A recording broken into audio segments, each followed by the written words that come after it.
Hi, thank you for joining me today on my channel as we're going to take a look at this awesome, historical, beautiful piece of equipment, the Woods Sleeping Robe. Stay with me.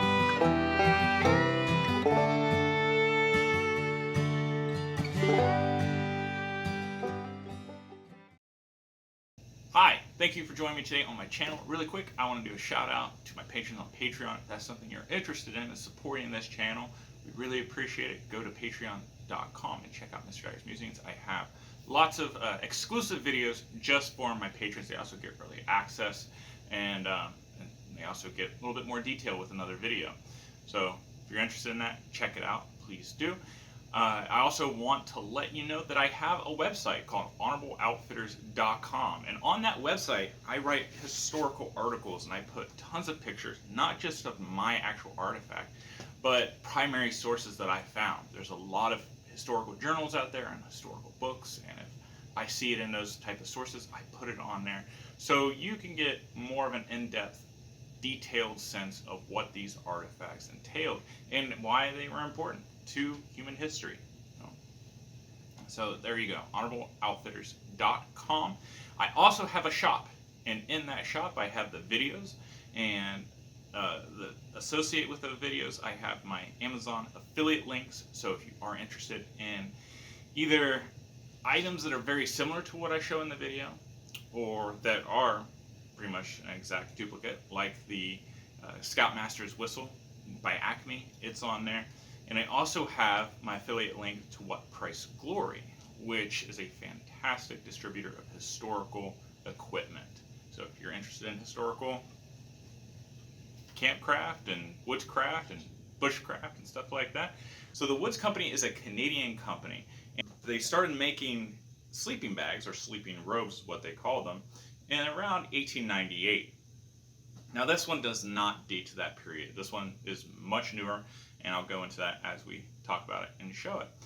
But this is a big deal, historically speaking, because traditionally we used wool blankets as methods of trying to go out and face the elements. I did a lot of Civil War videos. Soldiers were issued their greatcoats or overcoats, and they were also issued wool blanket. And if you've been a reenactor and you've done winter camp out, that's really not a lot to keep you warm. So you have to come up with other methods. But in the late 1800s, there was a movement along with technological advances that happened. You had the Industrial Revolution that occurred. But in the late 1800s, you had the gold rush up in the Yukon. You also had the polar expeditions that happened in the early 1900s. And these things kind of exploded in this industry that now needed to serve people that are going in these really cold temperatures for long periods of time. Lumberjacking, especially in Canada, was a big industry. So the Woods Company really focused on serving those kinds of people, the people that worked outside, and they had to deal with really harsh winters and harsh conditions. Now the wood sleeping bag met that. Now the wood sleeping bag is also considered really the first sleeping bag in the sense of what it really was, because there are other bedrolls, if you will, that were marketed before the wood sleeping bag, or sleeping robe as what they keep calling it. Now I'm just going to call it a sleeping bag.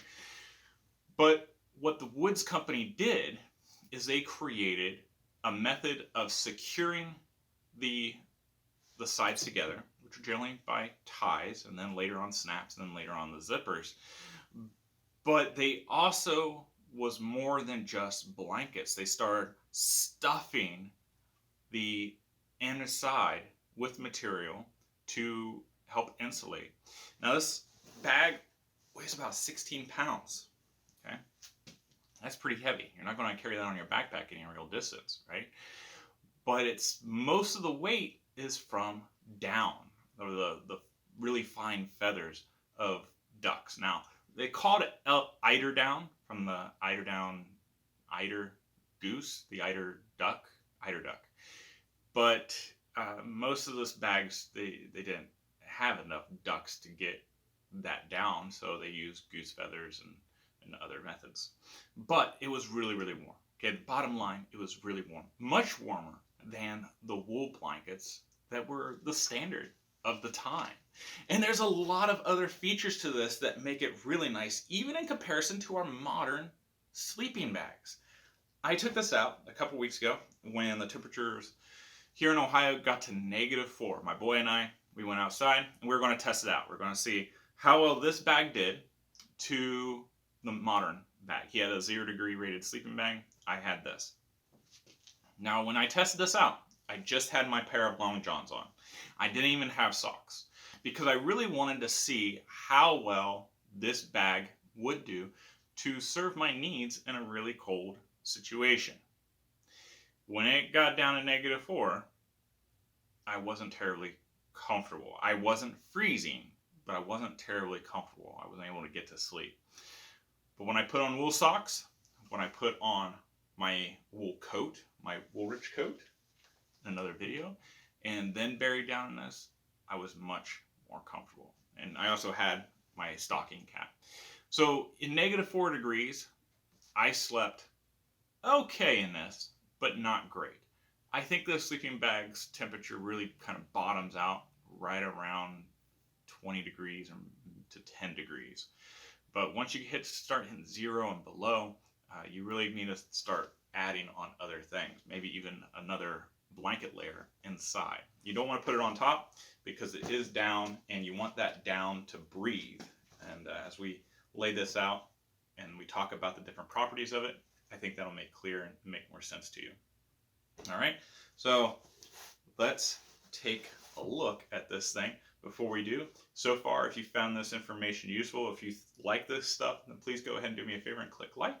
That way other people can find this and it can be useful to them as well. I'd appreciate it. All right, we'll move the camera and we're going to take a look at this. It's pretty cool. Okay, so this sleeping bag was made after World War II, and we know that because it has a zipper. And zippers became much more common in outdoor equipment following World War II. Before then, all the advertisements that I was able to find for woods showed that it had buttons. Now, again, after World War II in 1945, that changed. A lot of things became more available.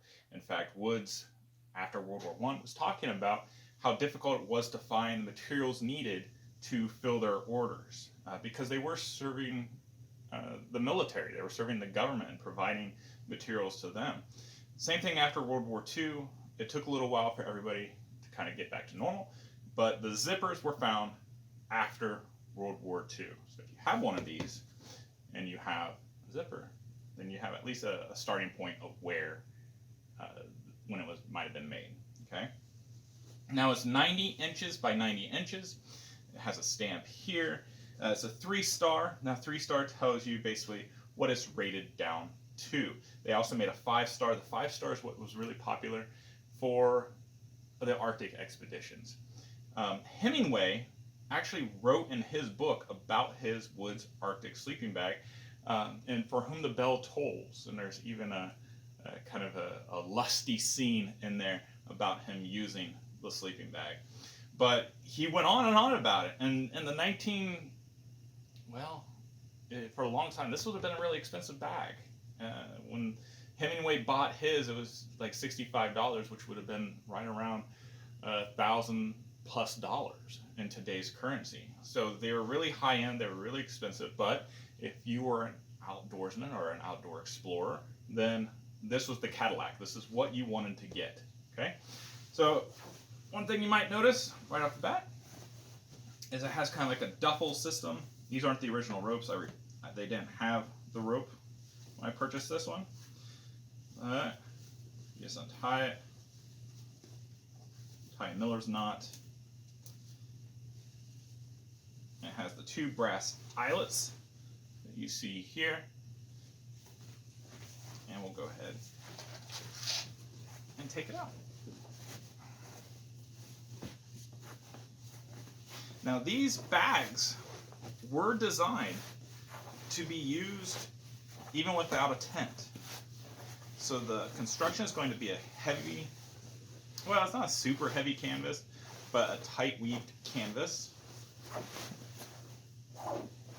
So that was more water resistant. You don't want to get down sleeping bags wet though.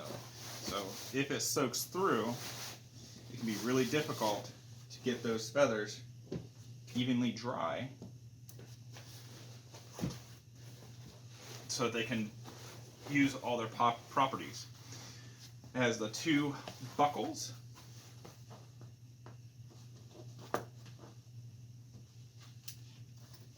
They are not attached to the bag, so you gotta make sure that you don't lose them.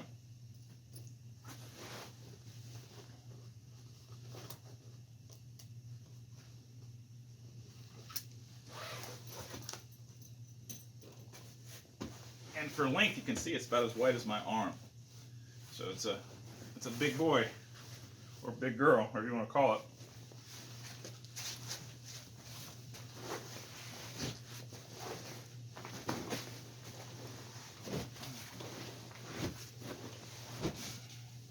All right, now, when you go winter camping, this is going to be kind of an instructional, I guess, too, some helpful hints.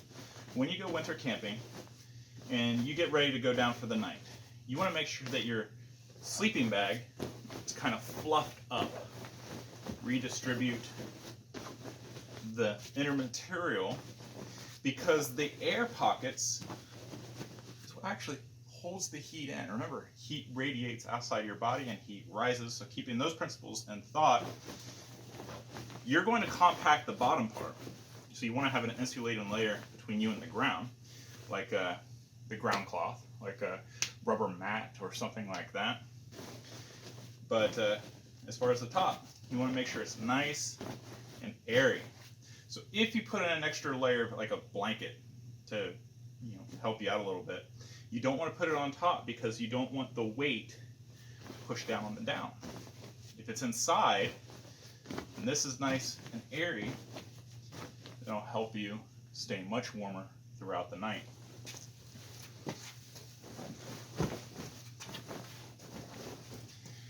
Okay, now you'll notice the zipper goes all the way down the bottom, but it does have a hole here, and it's like a 4-inch hole, so that is a place for heat to escape.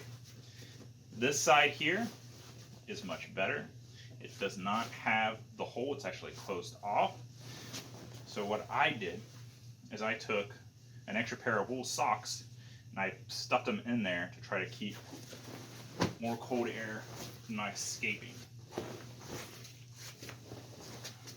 If we look at the top here, and this surprised me kind of right off when I saw this, because I have a Boy Scout sleeping bag that I did a video on, and it had the same thing. It had an opening here, and it had snaps, and you can see here where the baffles are, or where the down is stuffed inside. But what's nice about this opening is you can either put a air mattress, which is what I did the other night. It has a heavily R-rated air mattress, so it still kept me warm. Or you can stuff it with another bag of browse, like leaves or pine needles or something like that. That way it helps you be a little bit more comfortable. And you can see the snap. So once you put your air mattress or your browse bag in here, you can go ahead and snap it together.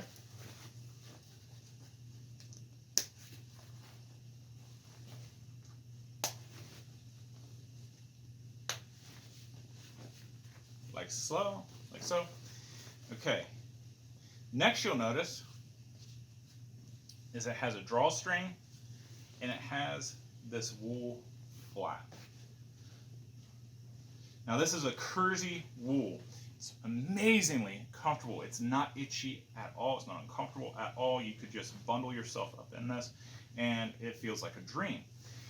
But this part right here is there so you can cover your head, and then you can use the drawstring to close it up to make a hood.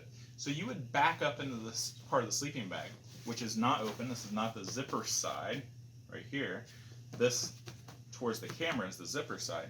So you put your back in here, and you're going to be very comfortable on this end. And this over your head, along with your toboggan or beanie or whatever headwear you have, and this kind of acts like a mummy bag before mummy bags were even a thing. And it works out quite well. It being 90 inches, I'm 6'1", and I mean, it was when my feet were all the way down there, which I don't tend to sleep with my feet all the way down. I kind of curl up in the fetal position slightly. But even with my feet all the way down, I was able to put this over my head and wrap it around me. So it historically speaking, that's a big deal, because a lot of things were not made for bigger people or taller people like myself. So if you're an average height person of 5'8", 5'6", or whatever, maybe 5'10", then this sleeping bag would completely encapsulate you, and you wouldn't have any problems of feeling tight at the bottom and trying to burrow down into the sleeping bag to stay warm. You have the tag here. Now I'm sure if I knew when the tags changed over, this would even give me more insight as to when specifically this was made. But it's a green tag, and it says Arctic brand 3-star all down filled sleeping robe. Harwood patent, sole manufacturer, Woods Manufacturing Co. Limited, Oldensburg, New York, and Ottawa, Canada. Also has this silk band, which did rip. But it says a genuine Woods sleeping robe by Woods Manufacturing Company Limited, Ogdensburg, New York. You know, this tag here, which would have had the manufacturing date, is gone. It's completely deteriorated. This is the paper tag. It is gone. So that's all right. So I want to go ahead and unzip.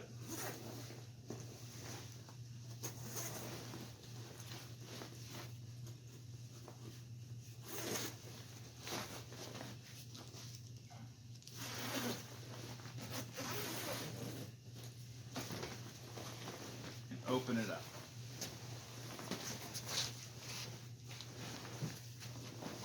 Just going to roll it there. Okay. So if you've ever slept in a sleeping bag during the cool months, the zipper is always an area that you get a draft, that you can get cold butt from, or some type of cold feeling, because it leaks in. What I was really impressed with is that the Woods Company put in this, well, it's like 6-7 inches of baffle that runs the length of the zipper. So when you zip this up, this area here is going to keep the cold from coming in. And I didn't get a little bit of cold coming through. It was amazing. It was so nice. Same thing for here at the bottom. If you look on here, this is about 8 inches. 8 inches of baffle on the foot box. That is awesome, because if your feet get cold going camping, it is very difficult to get to sleep.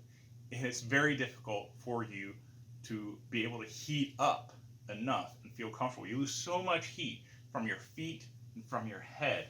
And I can handle my head being colder than I can with my feet.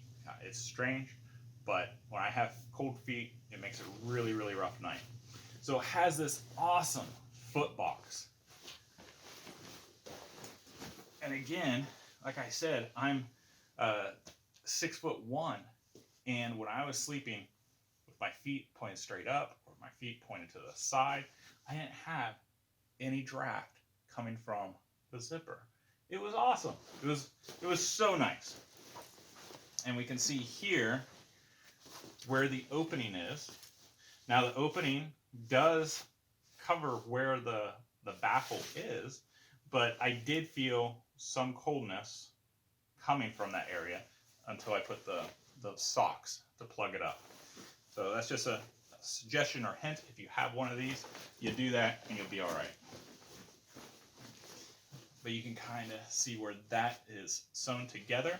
So it's also making that foot box up here. So not only do you have your like 7-8 inches of space on the bottom, but you also have about 4 inches, maybe a little bit more from the top that's also being draped over. So it's awesome. Love this bag. Okay, let me think if there's anything else I need to discuss about this bag and how useful it was. The takeaway, historically speaking, what the Woods Company did really well was marketing. Like the eider down. Again, that was a marketing employee. They just used other waterfowl down feathers in it. But eider down was the big thing. And Arctic explorers used the Woods bags, like big names used the Woods bags. And that kind of publicity, getting your product in the hands of the right person to be your spokesman or spokeswoman, goes a long way. And it really elevated this company so that if you were going outdoors and you had the means, you had the funds to do it, this is the bag that you wanted to get. Now today, Woods still makes a sleeping bag, and they're still really expensive. And I've never used one of the Woods modern bags, but if it's anything like this, hopefully a lot lighter due to our new contemporary materials and stuff, but if it's anything like this, it'll be a good night's sleep. The little features that so many brands even today don't do, like Coleman. I have a Coleman sleeping bag that's rated down to like 25 degrees, and it doesn't have that nice baffle to keep you warm. Same thing with the foot box. The foot box is just a very simple V foot box. But this foot box here, where it's actually box shaped, that's a game changer. That was so nice. So if you find one of these old Woods sleeping bags and you're not going backpacking, because you just 16 pounds, you don't do that with this. Maybe if you've got a sled, you're going out in the snow or something, it wouldn't be so bad to have a sled behind you to carry it. But if you're looking for an old sleeping bag and you find yourself a Woods sleeping bag, this thing is awesome. Like I said, if you are going to take it below zero, definitely want to layer up and have a little bit more. But generally speaking, when you go winter camping, you want it close to skin as possible. So you don't want to wear a lot of stuff. You don't want to trap your moisture. You want your body to breathe. And you also want to make sure that that open space, the air, that's going to trap your heat. If everything is compact, then you're not going to trap the heat. So, hope those were some useful hints for you. I hope you liked this video and you're interested in it, and maybe check out my website article on honorableoutfitters.com, and I'll have a ton of pictures and a ton more detail about it. I want to give a shout out to Mr. Vining of Bannerman's Facebook group. He put me in the direction of this. He posted it on the group, and I was one of the lucky ones who reached out, was able to get a good deal on this. But Mr. Vining also provided a lot of history about this bag. If you like historical camping, check out Bannerman's. Check out the 20th Century Sportsman, which is also on Facebook. It's a great group of people. It's just incredible the resources they put out there. They're so willing to help, and they're so nice. Just historical outdoor enthusiasts who really dig this stuff. All right. I hope you check them out. If you talk to anybody like Mr. Vining or Joe Brandel, tell them I said hi, and I appreciate what they do. I hope you guys have a wonderful week.